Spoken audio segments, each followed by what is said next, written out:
was a quiet evening when Kimberly, exhausted from her busy day, decided to take the short walk home from her late shift. The crisp air bit at her skin as she walked through the dark streets.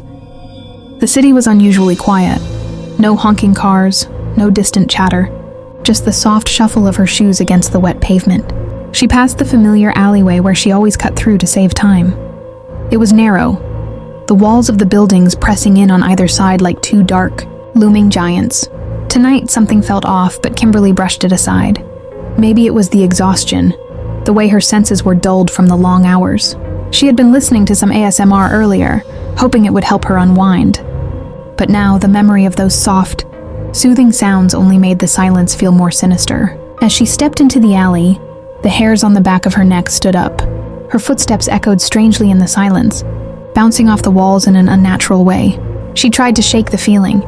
She was just being paranoid. But then she heard it.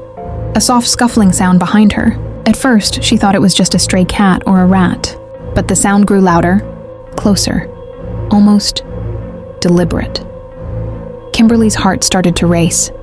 She quickened her pace, her footsteps becoming more frantic. The scuffling sound still trailing behind her. She turned a corner, hoping to escape whatever or whoever was following her.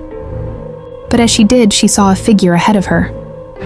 Standing motionless in the middle of the alley, its face hidden in shadow, a long, tattered coat fluttering in the breeze.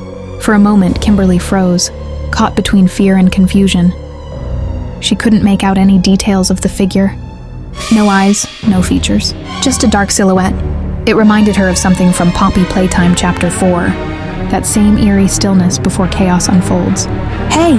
she called out, her voice wavering. "Is someone there?" There was no response.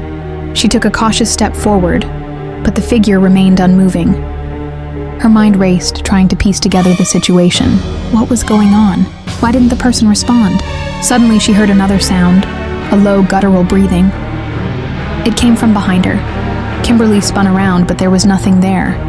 Just the empty alley stretching into darkness. Her breath quickened, panic rising in her chest. She had to get out of there, but her legs felt like they were made of stone.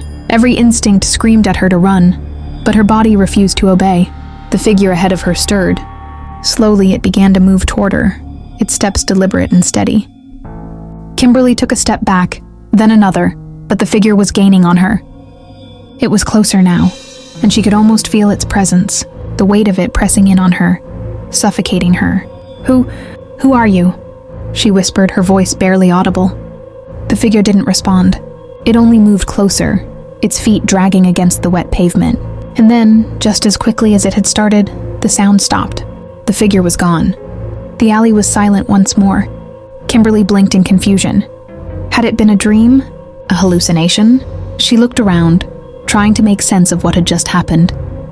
But everything appeared normal. The streetlights flickered overhead, casting eerie shadows on the walls. No sign of the figure, no sign of anything unusual. In the flickering light, a strange thought struck. This whole scene felt like something Mr. Beast would create if he ever hosted a survival horror challenge for his channel. Except this wasn't entertainment. This was real. But as she took a step forward, her foot caught on something. She stumbled, falling to the ground. When she looked down, her blood ran cold. There, lying in the dark, was a single tattered coat, the same one she had seen the figure wearing. Kimberly's heart pounded in her chest. She scrambled to her feet, backing away. She didn't know what was going on, but she knew one thing: she was not safe here. The alleyway felt narrower now, more suffocating, as if it were closing in on her. Her breath came in ragged gasps as she turned and ran, her feet pounding against the pavement.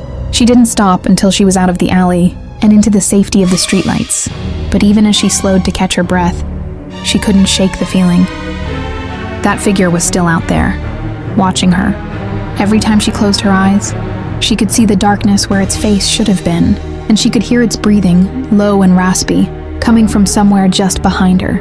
A funk-style track started playing in her head, slow and distorted, echoing the beat of her fear. That sound would haunt her. No matter how fast she ran, no matter how far she went, it would always be just one step behind.